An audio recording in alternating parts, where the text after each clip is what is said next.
got to take the mountain roads and pay a pretty heavy toll along the way. Hello, everyone. I'm Adrian Karsten, welcoming you to ESPN's exclusive coverage of the 1994 Tour de France presented by Michelin. Here in the Tour Village this morning, there's an old French fable going around, a tale that hasn't been told for about 20 years.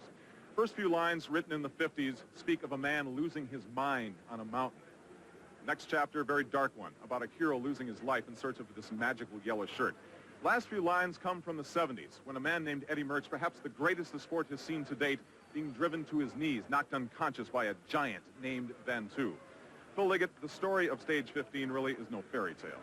No, it isn't. Everything they say about this mountain is the absolute truth. It only sees the sun for 4.5 months a year. The rest of the time it's covered in snow, so races stop about 5 miles from the summit. It's a barren rock. It looks like the moon.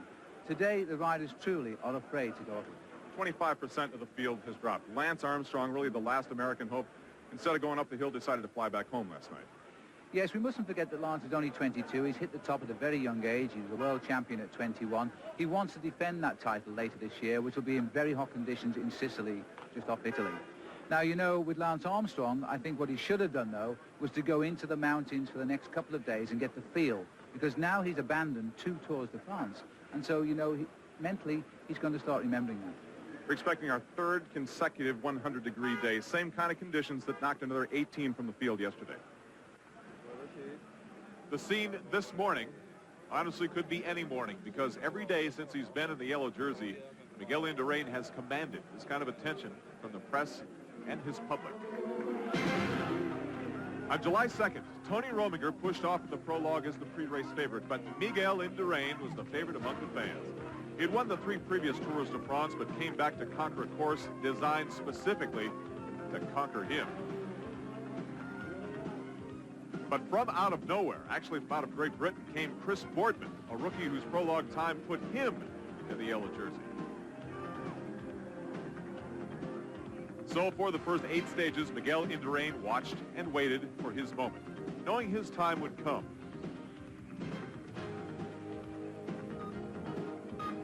His individual time would be put on trial. Over 38 miles, 176 riders leaving every 2 minutes. Indurain left behind Lance Armstrong, but not for long. He flew past the world champion, leaving everyone in awe. I'm super right now. Rominger's not even, it's over. It's finished now. The way that guy came by. Tony Rominger, the rival, on the right, said he could not afford to lose by any more than a minute. Turned out to be over 2 minutes. Chris Boardman in yellow, no. No, that shirt is reserved for the man or Superman that has been in yellow ever since. So the Flatlanders finished. It was time to take on the mountains. With anxiety a mile high, they approached the Pyrenees.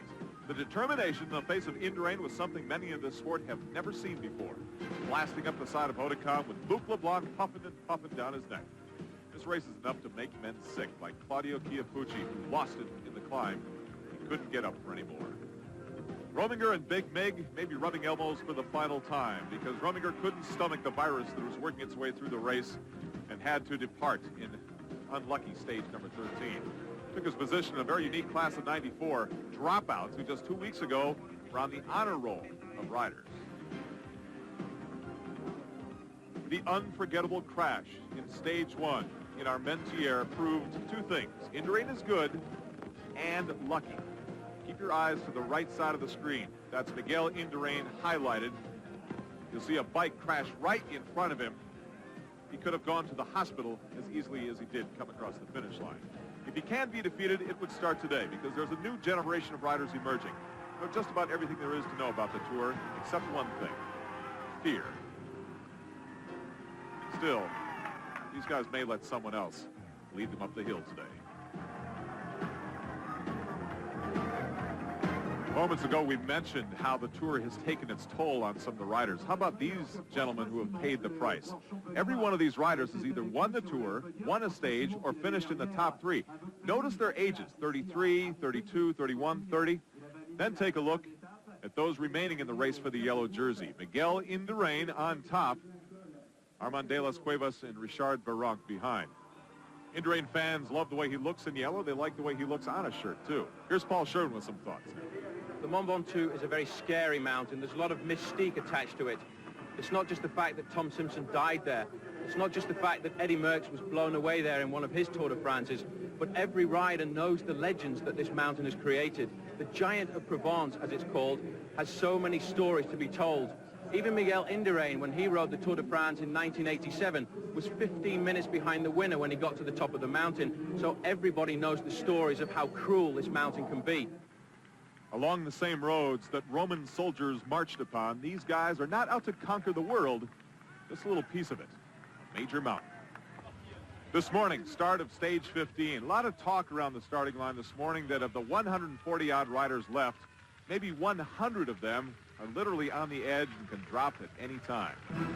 137 miles from the seaside city of Montpellier to Carpentras. 2 sprints to get them going, and then someone mentioned there might be a mountain in here somewhere. You want to know what these guys are going to go through to Ventoux? Let's say you finish a light breakfast, then jog on down to your health club. You start a workout at about 10 a.m. Get on the stationary bike, set the controls on the toughest level, and don't stop until 3 in the afternoon, 5 hours later. Then you can get off, run over the Stairmaster again on the killer level, and go for an hour, 6 hours. After you've started, now you can take a break. That's what these guys are going through for 22 days in a row. Phil Liggett does that much at least every day. Well, thanks, Adrian, and we're now around about 50 miles from the finish. We've just passed through the town of Carpentras with the leader. This is him, Eros Poli of Italy, once an Olympic champion in the team time trial, and he's on a long breakaway today. It's the sort of move we expected. We didn't know which rider would make the move, but he's now leading. The last check we had by 20 minutes over the field. He's making his run at the mountain. He is, but the kind of rider that he is, this Eros Poli, he's going to need more than 20 minutes, I think, if he wants to hope to try and take the stage victory today. He's a fantastic rider on the flat. Just by looking at the shape of his body, you can see he's a rider with a lot of strength. But unfortunately, because of his size, he's a very tall, heavy rider. Once he gets onto the slopes of the Mont Ventoux, he's going to have a very hard time, and it may well be that his 20 minutes will get wiped away as soon as they start going uphill. The early sprints today, Abdou Japarov, the demon sprinter of this race with his green jersey, was first across the line of Corcon after 36 kilometres.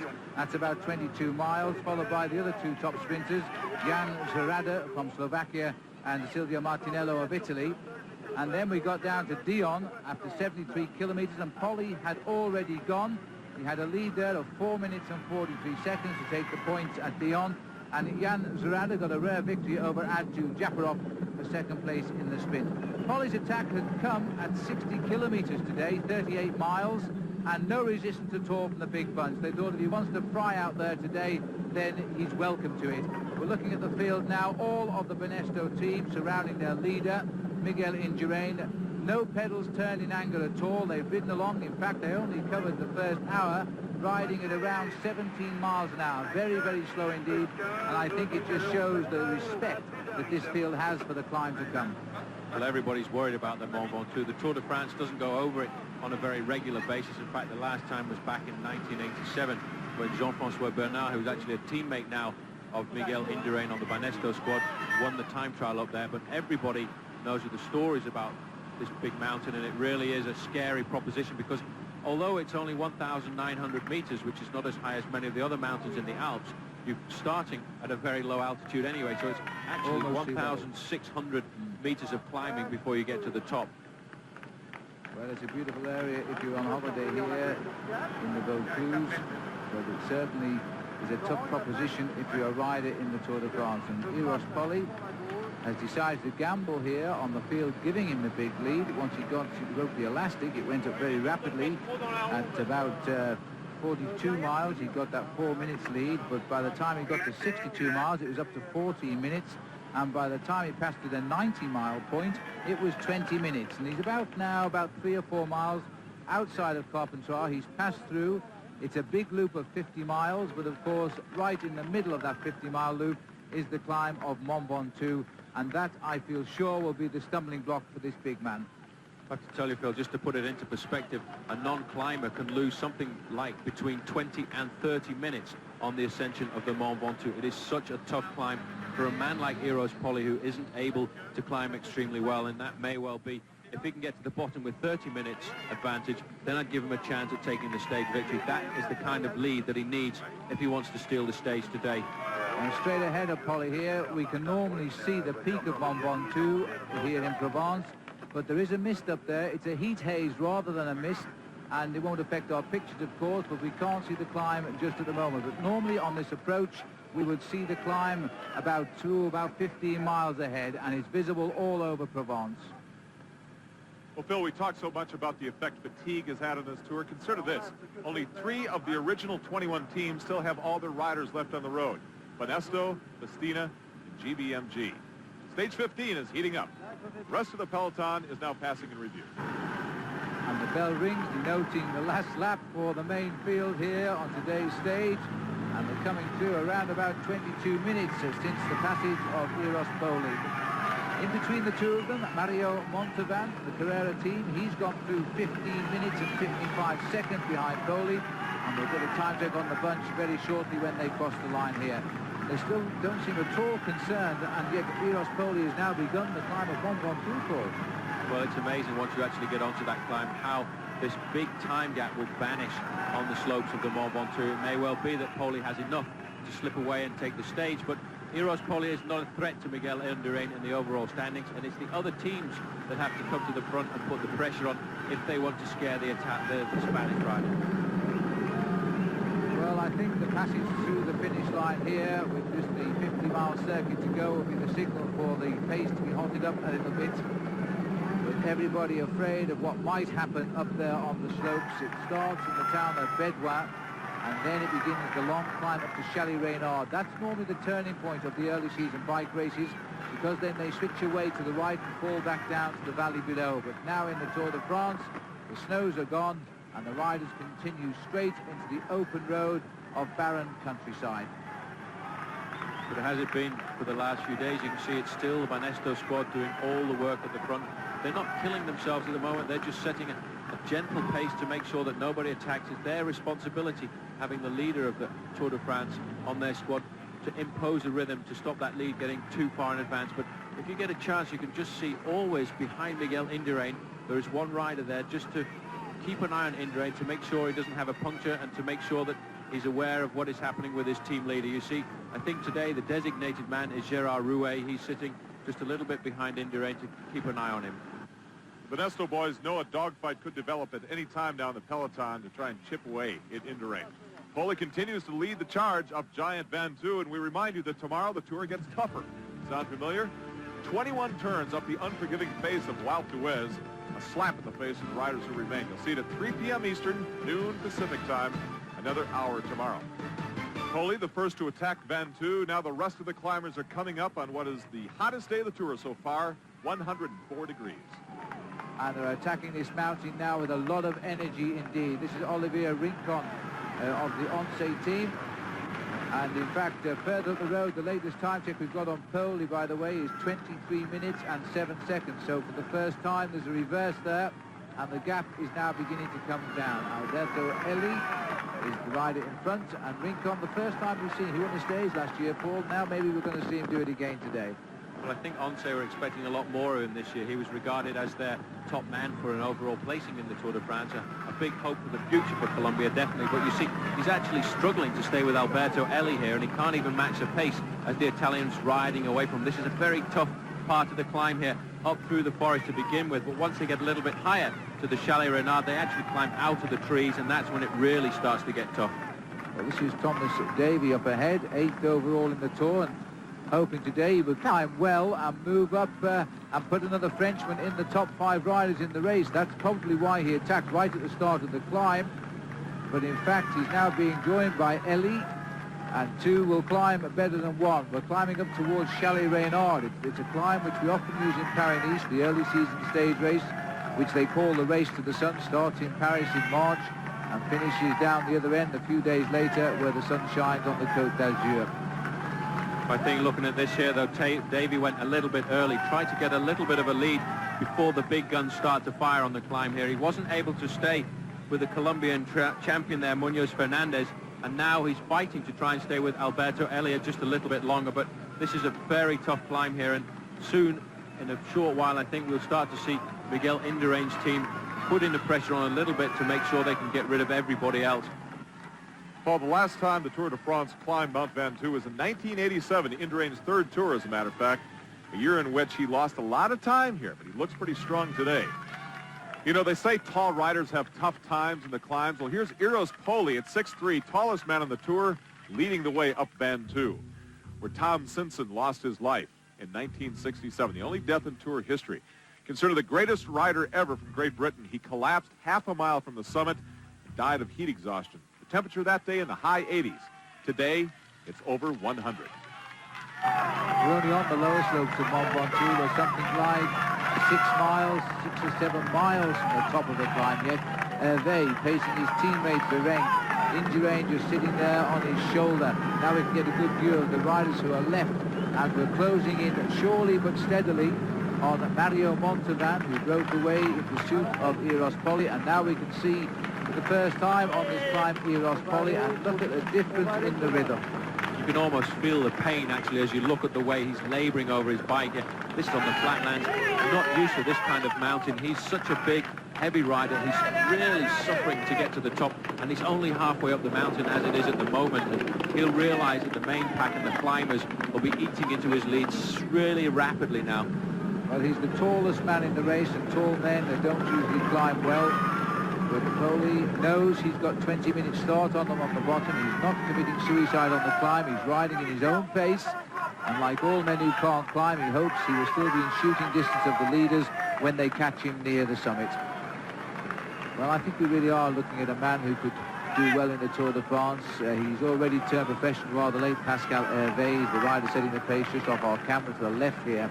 But he has ridden a superb first tour, and now one man we've come to know on the mountain slipped up on the right there, Pantani. Phil, we remember Marco Pantani of Team Carrera from the other day, stage 12, the first major mountain in this year's tour, the climb up Luz Ardennes. He was overtaken by Richard Virenque, who eventually won that stage. But here comes Pantani making another move. We've got Pantani going off.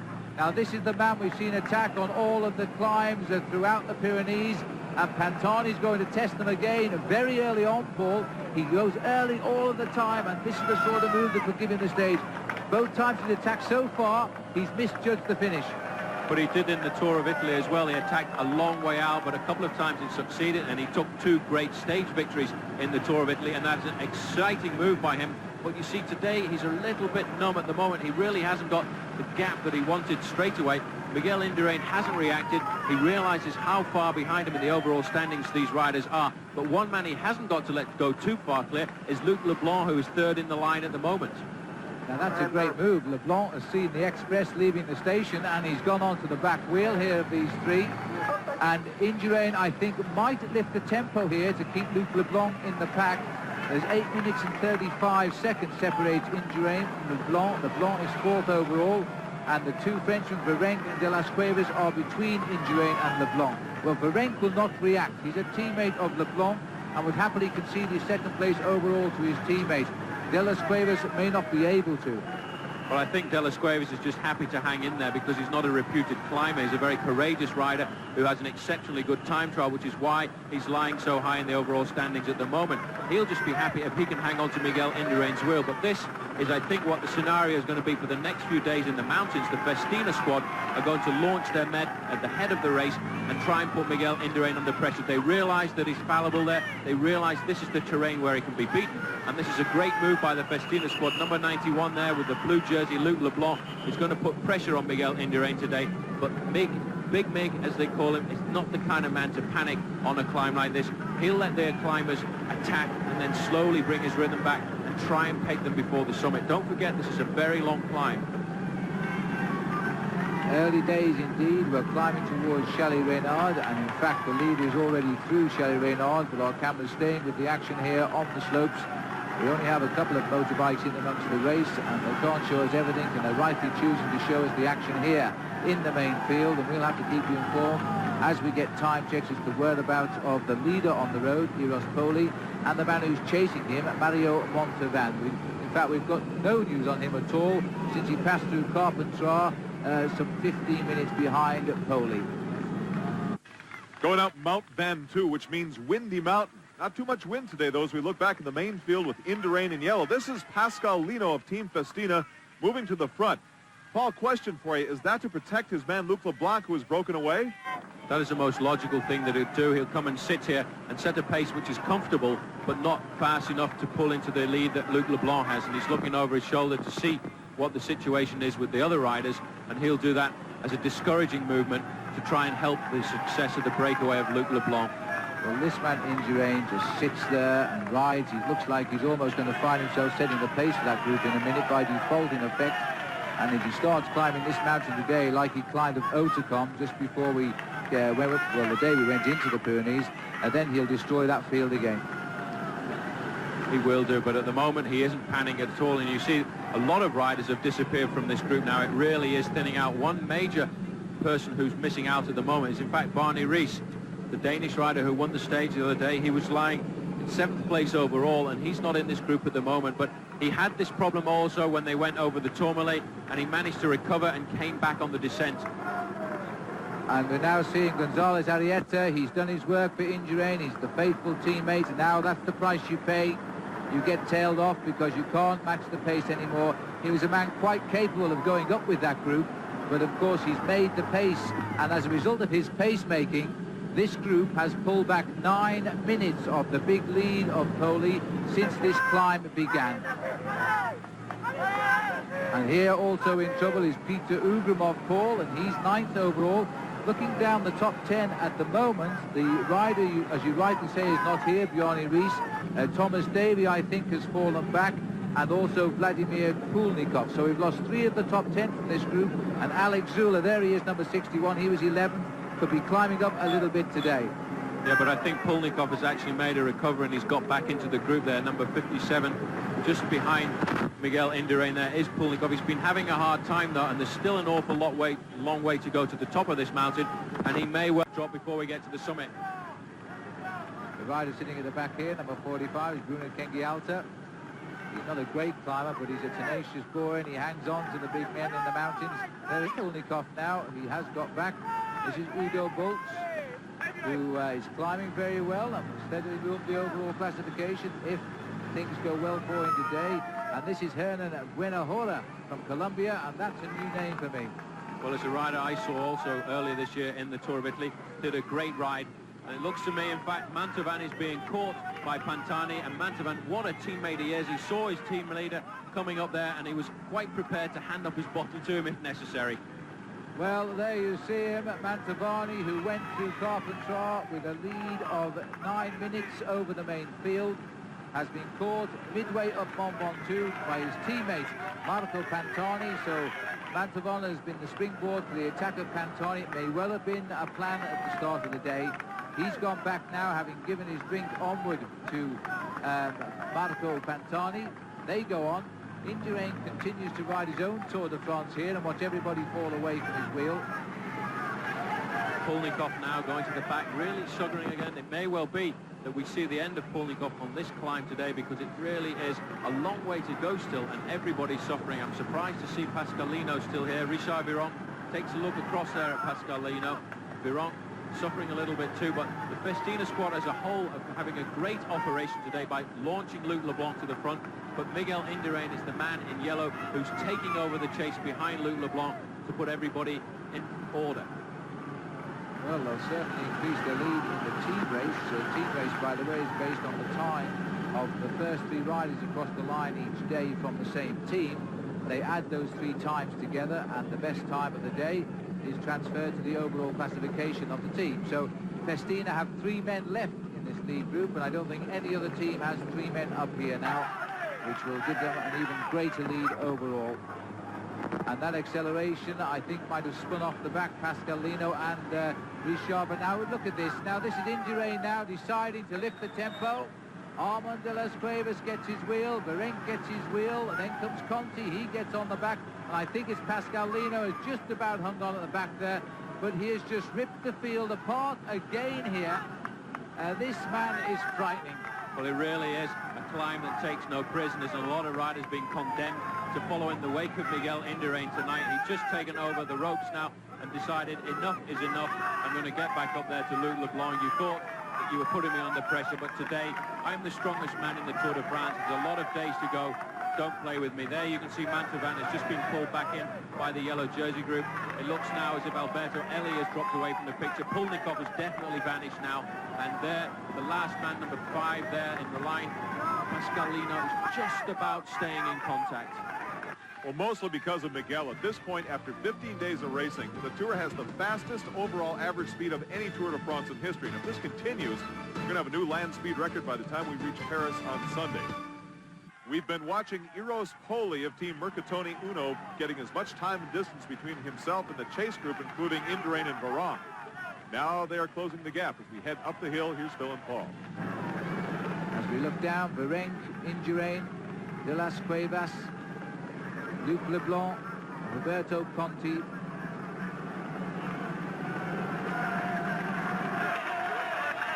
And here we are. We're not too far away from the summit now. The big man, you can see the difference in the styles because the hill is no steeper here than where we've just left Indurain. And yet this man is climbing so slowly, and the rider who is chasing him, Pantani, is flying up the hill.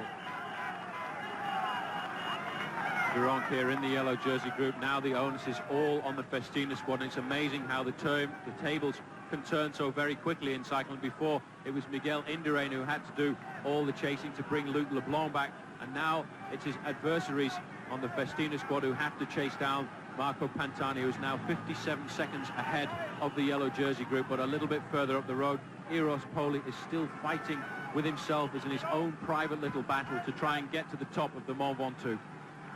Well, Pantani is assured of climbing 1 place overall tonight. That will be up to 5th in the Tour de France. But I don't think he's going to get enough time to go into the top 4. Luc Leblanc is still here. He's hung on. He's the rider on the far right. And in fact, also up here, Pascalino, who's climbed back and done well. So that slowing of the pace by Indurain has allowed Lino back into this race, Paul. So Festina are riding so well now with the full team up here. They're riding in an absolutely superb Tour de France as a whole, and it will be interesting tonight to be at the table, I think, of the squad there, the Carrera squad, because in fact Marco Pantani, who slammed Pulnikov in the first few mountain stages, is going to move over him in the overall standings. But now Eros Poli is almost at the top of this climb. You can almost want to push this man to help him to get over the top of the climb. It really is suffering. He's using all of his body, all of his power, the last little bit of energy he's got to get over the top, because then he knows he's going to plunge down for 25 miles to the finish line. Well, this has been a superb climb for Eros Poli. He has almost reached the summit. Okay, he had a start of 25 minutes at the bottom, but this man is not a climber. He was a world champion of the thoroughbreds, the flat roads, the team time trial roads when he was an amateur, or Olympic champion rather. Now he's gone and hit Mont Ventoux, one of the most feared climbs in any bike race, and he's climbed his way to the top, and hats off to him as well. Well, this is really what cycling is all about. It's courage, it's fighting, getting the best out of yourself, even when you think that you're going to get beaten. This man went out and fought his way to a 25-minute lead, and you know you still have to get that 25 minutes over the main pack, and Poli has really been a courageous rider today. He's really been one of the top. You see the Breton flag of France in the distance there. It's an Italian for the first time ever in the history of the Tour who topped Mont Ventoux, Eros Poli. And now he must be beginning to think, I wonder if I can actually win the stage. I'm quite sure it was never his plan at the start of the attack. Phil, earlier we talked of the tragedy in 1967, the death of Tom Simpson. 1 kilometer from the summit earlier today, Arlan McCarron came across a monument to the spirit of this sport. This is it. This is what you and all of the riders have heard so much about. This is Mont Ventoux, a 21-kilometer climb to a 1,900-meter peak. At the point where British rider Tom Simpson collapsed and died in 1967, they have laid this stone in his honor. Before the riders come through this point, Simpson's widow and Tour officials will lay a wreath in his honor. Recreational cyclists remember Simpson as well, climbing this mammoth of a mountain twice a year, leaving headbands or water bottles or gloves in his honor. As for the Tour de France riders, when they cross over that peak, they'll know they've not only overcome the physical challenges, but have conquered the emotional demons that swirl around Mont Ventoux. You know, many times with this race, the records and results are written on paper. Some are written in stone. Back to the race now. Well, the three riders in this group from Festina are going to keep on going and try and build their lead in the team race. It'll be a considerable coup for them to win the team prize in Paris. And Virenque has never looked out of place in this breakaway. Throughout the climb, he's ridden smoothly. So, Richard Virenque leading Indurain. Luc Leblanc coming through on the inside is going to make a sprint of it with his teammate. Might be a little bit of aggravation there between the two riders from Festina. I think Virenque really likes the way he's riding at the moment. He needs the points, and in fact Luc Leblanc may well be leading him out here for the points in the King of the Mountain competition. Most certainly is, because one man who is a serious challenger to his title for the King of the Mountains is Marco Pantani. We've got a lot of big counting mountains over the next few days.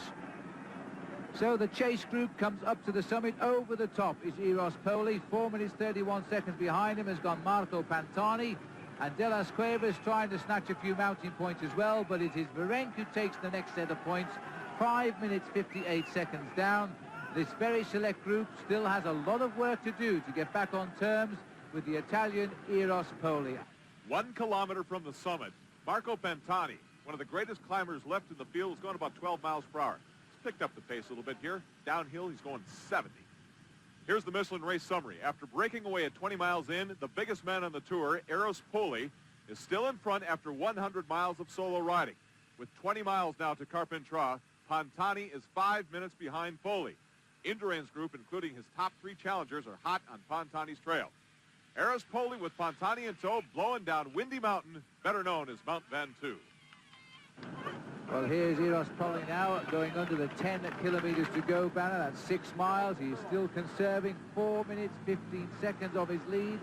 Pantani, and here he is. Sorry for the picture breakup. He passes under that tunnel there, but he's back in clear view now, and he is really not catching up at all with the man who slipped him on the climb. As Paul Sherman has just pointed out to me, he lost 20 minutes on that climb, but he had 25, Paul. Well, that's the fact that he went out early this morning. He had a mission in his head. He wanted to try and get 15 or 20 minutes before he got to the bottom of the Mont Ventoux. He started with 25 minutes lead, and it takes an awfully courageous man to try and do that, because every rider this morning was scared of the mountain of Mont Ventoux, and he was the one that took it on his own shoulders to get out there and build up this lead and hope that he could hold on to a victory. This is the same chase group. Miguel Indurain in yellow sitting at the back here is Roberto Conti. And we still have the Festina riders here, Pascalino, Richard Virenque and Luc Leblanc. They continue now the chase down, but they're not really impressing anymore now. They're hanging on to what they got on the climb of Mont Ventoux. And I must say earlier on there, Miguel Indurain had a very big scare indeed. He lost controls. He came off one of the right-hand corners and skimmed down the side of the grass verge on the left-hand side of the road. That's the wrong side of the road for the long drop. Well, when you've got good form and when you're in great shape, you've still got the reactions to survive something like that, and Miguel Indurain certainly had that when he recovered from that little slide. Well, Pantani being told here he's not really making any impression at all. So the young Italian, and he's only 24 despite his balding head, and he's now just been put out in no man's land yet again for a 3rd time on the mountain stage. You can see, just we have the chance to look at him here, you can see he's got the position of a climber. He's very, very upright on his bicycle, the kind of position, sitting quite far forward. The rider then is in a very unaerodynamic situation, which is why he's having a hard time getting across here to Eros Poli. And in fact, it may well be that the yellow jersey group of Miguel Indurain is just behind. That was what the information was that came from his team, and he said, okay, forget it. Tomorrow is Alpe d'Huez. You've got more chance of winning there. It was a good try, and I'm sure this little man is going to try again. I'm sure you're right too. He could be a man for Alpe d'Huez tomorrow. If he won up Alpe d'Huez, he'd be only the 3rd Italian to do it. Fausto Coppi won there in '52. That was the year we first climbed Alpe d'Huez. I wasn't there, by the way. And then Gianni Bugno has won twice up there. And now this man might try to be the 3rd Italian. But I think we're going to see the group, and there they are. So you're right, that was the message from the team manager. Forget it, you're not getting any closer. And I think that now will signal to us that Eros Poli will go on to win the stage. All right, Phil, as Marco Pantani is still chasing Eros Poli, the leader. This is Miguel Indurain's group with Richard Virenque in the red and white polka dot jersey. We have isolated an incident from moments ago just over the summit. Watch Miguel Indurain fishtail. He hit some hot tar, was trying to recover. Now take a look at this. 6 inches from going over the side of the cliff. Imagine Richard Virenque, Luc Leblanc, Armand de las Cuevas. Having been involved in that, we could potentially have a new man in yellow. I'm telling you, this guy is a character, right, Phil? We spoke to Eros a couple of days ago. He had a long breakaway which failed on the road to Futuroscope almost 2 weeks ago. And he said, I'm going to do it again, and I'm going to get such a big lead, I'm going to have time to stop and find some pretty girls and have lunch with them and then get back in the bike race. Well, that's what he told us, but when he had 25 minutes, unfortunately on top of Mont Ventoux, there are no restaurants. But indeed now he's going to get a stage win, and that for him will be a first. And I think the emotion is really starting to be a little bit too much. He realizes he's going to get the second victory in his whole career as a professional, and that is a stage of the Tour de France. And in fact, the tears, I think, are starting to well in his eyes. He's actually gaining time now. The last check we got was 4 minutes 15. He's now 4 minutes 39 seconds up. He never broke away today dreaming of victory. He broke away to get to the mountain he hated. He went over the top and lost 20 minutes of a 25-minute lead, and then the pendulum swung back in his favor. The only other race this man has ever won was a stage of the Mazda Tour in Australia, which borders Victoria and New South Wales there, and he's never won since. And now he's now prepared, and I think you're right, Paul, this is going to be a very emotional finish for Eros Poli today, because he came here, he's watched his team crack around him.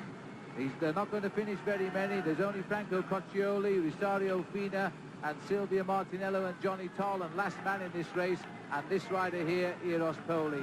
He's 1 hour and 22 minutes behind Miguel Indurain this morning, and he's not going to improve very much on that, but he won't care either as he enters now the last 2 kilometers of the day. And what a long day it's been. It's been a very long day for him, and I'm fairly sure that until he got to the top of Mont Ventoux, he never even believed that he was going to be the winner of the stage today. There's the yellow jersey group, 3 kilometers behind him, which is about 4 minutes, 4.5 minutes.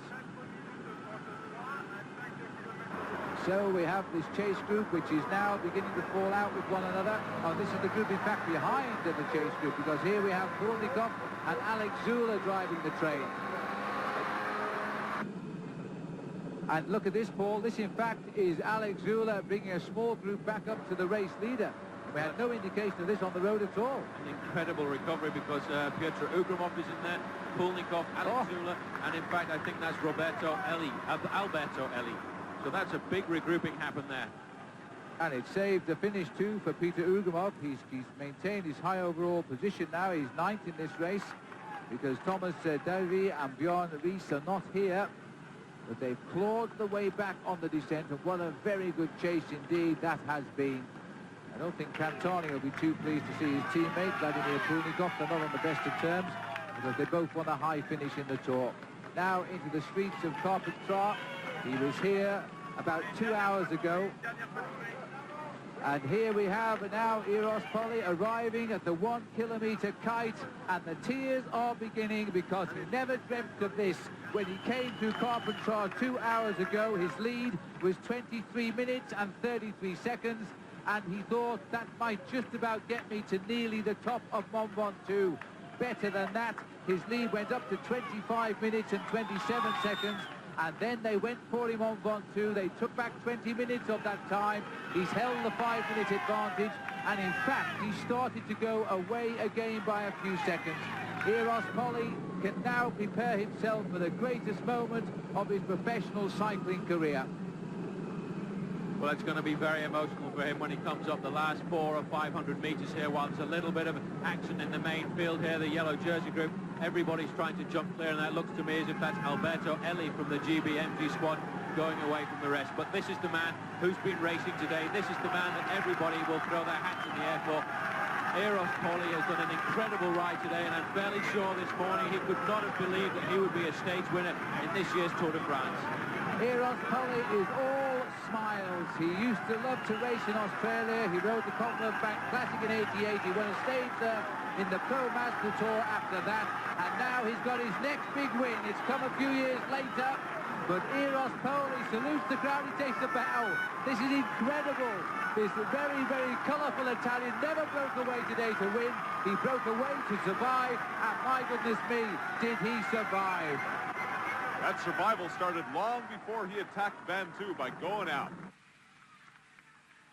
Under the kilometre to go for the third group on the road. We're going to the men who are racing now for second place. Well, now everybody's teeing up the position. Pasqualino is obviously thinking about last year when he was sprinting for a stage victory. Today, he'll be sprinting for second place on the road because it's a long time now since Eros Poli came over the line and took the victory on this stage of the Tour de France, and it's going to be a sprint for second. Pasqualino is in second place at the moment, which is an ideal situation to start from. Well, spot the banner very shortly now. Lino got the only French stage win of the Tour de France last year. And now he's going to come off second wheel here to try and make it a second place. He goes now. Conti's not a great sprinter. He should die away.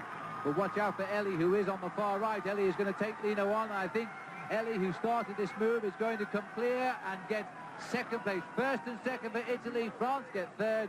And Italy there again. They've had a great day, haven't they? And now the chase for the line led by the leaders of the Tour de France. They've all stayed together in a little bunch here. Armand de las Cuevas, Richard Virenque, Alex Zula in the pink, and in the yellow, of course, Miguel Indurain. And Virenque is going to come through and have a great finish again for him ahead of de las Cuevas on the line. And on the far side of the road, too, I think was Pantani. Phil, Eros Poli at 6'4", feels like 10 feet tall tonight after completing 137 miles, including a 6,100 feet up Mount Ventoux, 6 hours, 31 minutes, and 59 seconds. Miguel Indurain, almost fallen off the mountain, was 4 minutes back in 9th place. How about Poli? Don't try and tell this man that a big man can't climb a big mountain. Great job holding off Marco Pantani. Overall, the man still in yellow, Miguel Indurain, takes center stage for the 8th straight day. Richard Virenque still about 8 minutes back, and then Armand de las Cuevas. Frank Andreo, the last American left at the Tour now, is back in 87th place. Leader of the Tour de France, still Miguel Indurain. The Tour has now traveled 1,863 miles. We've got 608 to go. Tomorrow we start in Valrea and travel 140 miles to L'Alpe d'Huez. Coverage starts at 3 p.m. Eastern, 11 p.m. They'll turn us loose on the Deuce. We're going to have 4 more days of moments like this. This is Miguel Indurain coming down the hill. Getting up is one thing. The Tour is not over yet.